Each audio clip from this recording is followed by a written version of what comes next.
Hey guys, so here I'm going to show you in this video how I remove the stones in the 3D art from my old set of nails. As you can see on my left or my right hand, I've already removed them. Now I'm going to move on to remove the stones and 3D nail art on my my left hand. I'm sorry. So these nails I've had on for over 2 weeks, almost 3 weeks. And I grew tired. I'm not used to having so much stones and so much 3D on my nails. This is the first time I do a set like this on myself. So I grew tired of it. So about a week ago or so, somebody on Facebook asked how is it that we remove the stones in nail art. So this is just my way of doing it. I thought this might help somebody else. Unfortunately, I know it's a little bit too late to answer that question for that person, but this is what I do. I use my cuticle nippers, and what I do is to remove the stones, I go around the stone itself and they eventually come out, and it's pretty easy to do so. I've had these stones, like I said, and none of them have fallen. I've washed dishes, I've done my everyday routine, I've scrubbed, whatever, and they haven't fallen until now that I'm actually taking them off. And what I'm showing you here is these are not actual Swarovski stones. These are some just regular crystals that I got in California at Paramount Swap Meet. Anyways, as you can see, they're lined in the back with like this foil looking silver lining thing. Anyways, that's what keeps it or helps it be shiny. I am able to recycle these stones and use them again on myself if when I remove it, the silver lining remains intact. Like I showed you right now, that silver lining remained glued to the nails, therefore that stone I cannot use again.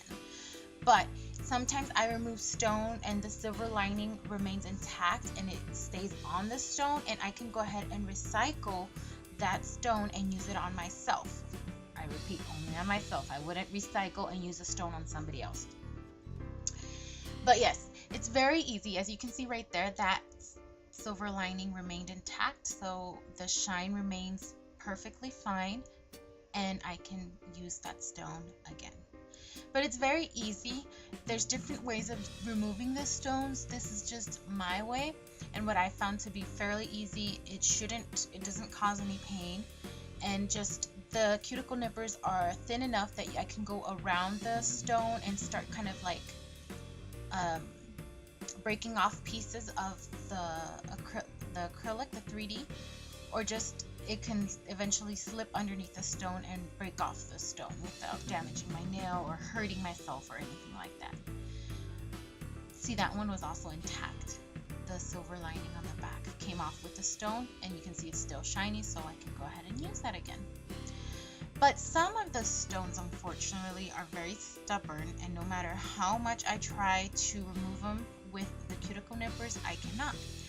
Therefore, in that case, I have to use my nail drill. Now, not everybody has a nail drill, of course. I use this carbide bit from koopainc.com, and it's with the Mani Pro. Let me just say, guys, I do recommend this drill, and let's take advantage when they are on sale, because that's how I got mine, on sale. And what I do basically, here I'm going to remove the 3D too. I'm also going to remove the 3D, rather.